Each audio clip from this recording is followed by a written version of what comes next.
Cetra Descendent Aerith is slated to be released alongside Avalanche's Jessie. It's a relief to see Jessie, after the numerous units that have been skipped over during the past few weeks. Too bad she's not going to receive too much focus. And here I wonder why they decided to skip several units.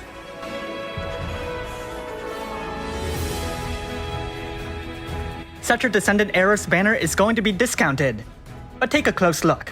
The banner has received several changes that you may want to take note of. The first summon, which had its price dropped to 2,000 lapis, doesn't guarantee an extra 5-star.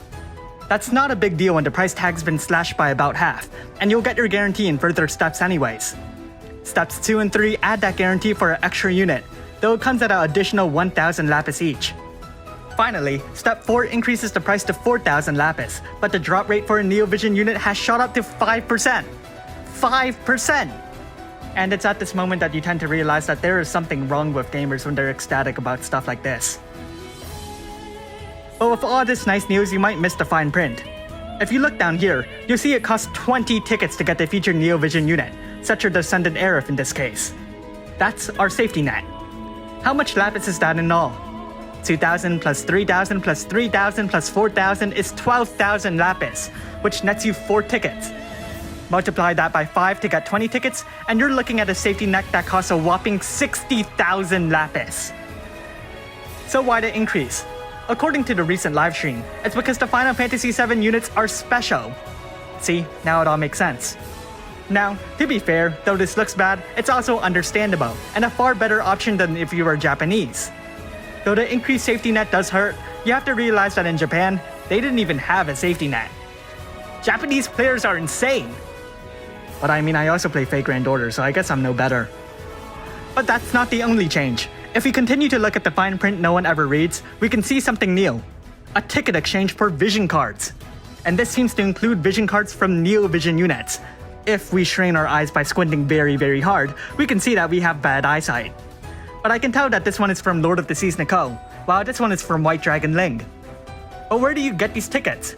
Keep scrolling and read the fine print, and you'll see something in the unit's EX Awakening rewards. At EX plus 1, you unlock Brave Shift, 3 vision card enhancement materials, and the ticket itself.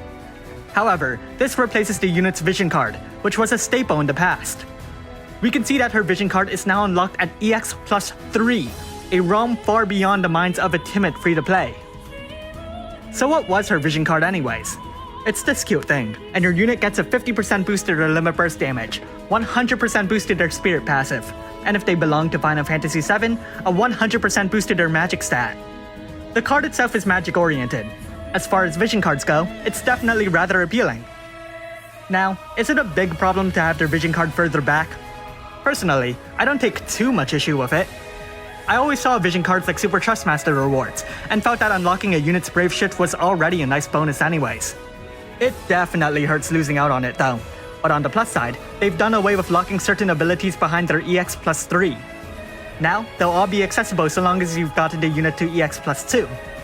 In terms of gameplay, this means you'll be able to see and do a lot more at a cheaper cost, though you would certainly lose out on some useful passive from the vision cards. On another note, they released a livestream with some rather important details as well. The Final Fantasy VII event will run for 3 weeks, which means we'll probably see Sephiroth on August 5th.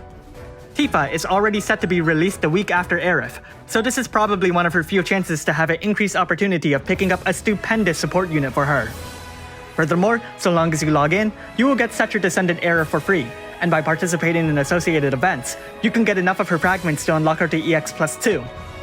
Unfortunately, though the special unit's fragments will eventually be available in the extra shops, apparently their price will be increased there as well. Furthermore, it doesn't help that despite the increased rates for Neovision units, the featured unit drop rate isn't changed. That means, with the 5% Neovision drop rate, you have a 4/5 chance to get literally anyone else. That sucks! With that in mind, is Cetra Descendant Aerith really worth this price? Short answer, yes, though you can't really tell from this sneak peek. I guess it's more of a trust me on this one, since this isn't really a review video, but you'll be able to see for yourself once you get her for free anyways. Jessie boasts a really useful Trustmaster reward and Super Trustmaster reward, which may very well be worth your time. Moving on, the event dungeon this time gives us a unit we've already gotten, but this time he's been given a Neovision Awakening. You've also got a good old farming dungeon, which gives away a rod that's actually a mace and a rod that's actually a staff. They've also got an event that gives away a mystery crystal. What is it? Well, it's a mystery. You can use it to power up a unit, but at the same time, no, you can't. The closest thing Japan's gotten is this, which could be exchanged for several items, like a Cactar Emperor, which lets you raise a unit's level all the way up to 130. Or a Vision Card equipment slot, which lets 7-star units equip Vision Cards. And then there's apparently Cactar Erasers, which refunds the Emperors, but these are all announced with Neo Vision Units banner, so it could just as easily be a global original thing, and not any of these. Dark Visions introduces the Dark Claymore, which is definitely on my shopping list. You also get the other stuff that comes with Dark Visions, how nice. There's another player's voice summon, the same voting thing as the first one but with different options. We've got option 1, select any 2 Neo Vision units, so long as they've been released before June 30th. Then, select 200 unit fragments. I assume it's for one particular unit. Again, you can only choose units that have been released before June 30th. And finally, there's 2 Super Trust Mugos and 2 Trust Mugos. But before you go, ooh, option 1 is the best choice. No! You see, this is interesting. It looks like a good choice, but both option 1 and 2 only include units that have been released before June 30th. That means everyone up to Aphmau. Unfortunately, White Dragon Ling and Luis were released on July 1st, so I highly doubt they'll be included. Also, no Sephiroth. Or Riser. Still, there are some very good units in that group, like Oracle Maiden Lunafreya, or anyone else you weren't able to pick up from the first Neo Vision Select ticket. Personally, I have so many Super Trust Mugos, and I don't need any particular unit, so I'll be voting for the fragments. I want to use those to EX Awaken the Lunafreya I got from Chronicle battles. However, not every player is as lucky as me, so I'm sure I'll see a lot of different opinions in the comments. Here we have a list of the Vision cards you can get from the Perma Vision Card Select ticket. Now, I'm not crazy enough to have memorized every existing Vision card, but I guess this looks like all of them. Not that I would know. Regardless, the list will continue to receive Neo Editions in the future as they're released.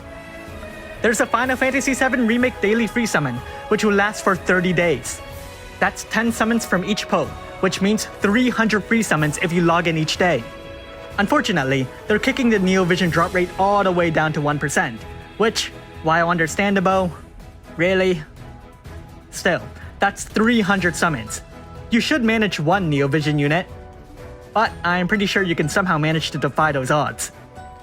Then there's this bundle which can give you one 7-star Final Fantasy VII unit, which is cool. But it's a bundle, so if it doesn't cost Lapis, I definitely won't get it. The Anniversary Conclusion login bonus grants a good set of prizes, like 5,000 Lapis. Yeah, we'll just ignore the 60,000 Lapis safety net. And that's all that's important from the news here. The livestream has a bit more news, like Roberta winning the popularity poll, but that's going to arrive next year, so there's no need to cover that here. So how do I feel? Well, I've been preparing for this banner for a lengthy period, and thus had an incredible amount of Lapis saved up. So, now I'm incredibly happy with myself. We can expect Tifa and Sephiroth to display an increased price tag as well, and I assume other big banners will feature similar circumstances. I bet that includes Neo Vision Yuna and Auron. Really, this list just copies the premium list from Japan anyways. Unfortunately, this isn't a global original system. It was implemented in the Japanese version of the game as well, and based on the fact that many people spent their money regardless, there was no way they'd be persuaded to change such a financial boon. I'm actually surprised they even kept the safety net, though honestly, I would have spent all my Lapis there and then never again if that happened. Thanks for watching, and if you liked this video, leave a like and subscribe. Comment below your thoughts. Are you still spending? What are you voting for? Are you angry that you won't have enough Lapis to get Sephiroth? Do you think Riser will be a premium unit? These are the questions that shake our society today.